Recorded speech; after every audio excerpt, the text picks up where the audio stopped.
Au Sénégal, ce vendredi est le dernier jour de la campagne électorale pour les élections territoriales. Le 23 janvier prochain, les Sénégalais iront aux urnes pour choisir leur maire et président de conseils départementaux. Une élection attendue parce que repoussée de nombreuses fois à cause des mésententes autour du fichier qui ont existé entre le pouvoir et l'opposition. Aujourd'hui, tout est prêt et l'enjeu est énorme. Bon, vous savez que ces élections ont été reportées à plusieurs fois. Et bon, la classe politique avait voulu que cela se tienne.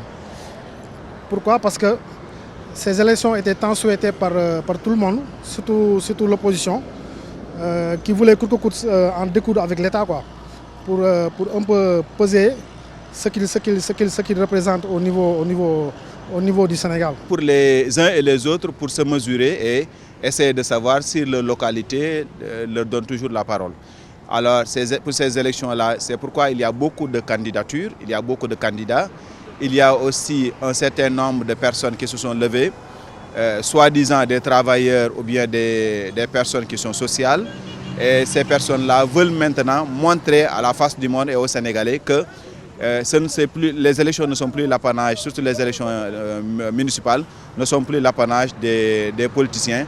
Mais comme la commune appartient à tout le monde, ce sont ces personnes-là maintenant qui se lèvent pour maintenant mettre leur pierre à l'édifice et essayer maintenant de diriger la commune. Ça, c'est important. Beaucoup d'enthousiasme dans la mesure où cette année, la campagne est assez particulière parce que les citoyens se sont appropriés de la campagne. Nous avons vu des jeunes, nous avons vu des femmes, nous avons vu des vieux.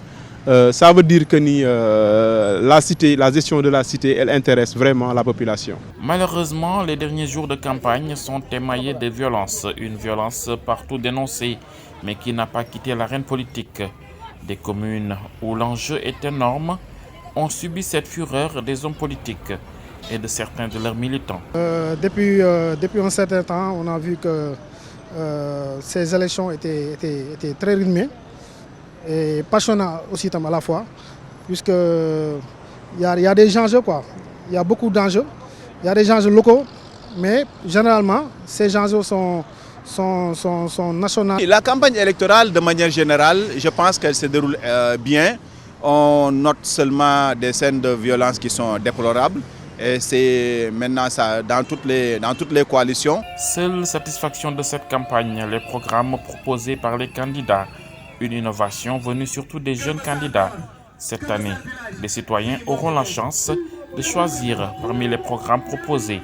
Seulement, certains sont encore dans le vote affectif. Intéressant parce que hier j'étais invité dans une émission avec 3 autres de mes camarades de parti. Les programmes de cette année ont un niveau très élevé dans la mesure où les gens ont parlé de réels changements vis-à-vis de la gestion de la cité. J'ai vu des programmes très sensés. Et les Sénégalais, généralement, ne votent pas sur la base de programmes. Ils votent sur des votes affectifs. Wow. Ce sont des votes affectifs. Vraiment, j'ai vu des programmes qui sont assez intéressants, franchement. Que ce soit des maires en présence ou bien des gens qui concourent à la mairie. Franchement, ils sont encadrés par de bons communicants, ils sont encadrés par des gens qui ont des idées et que tout ça, ce qu'il n'y avait pas, c'est les gens parlaient comme ça. Mais aujourd'hui, on met ça, on couche ça sur du papier et ça constitue un programme. En attendant le jour J, les différents centres de vote ont reçu leur matériel électoral.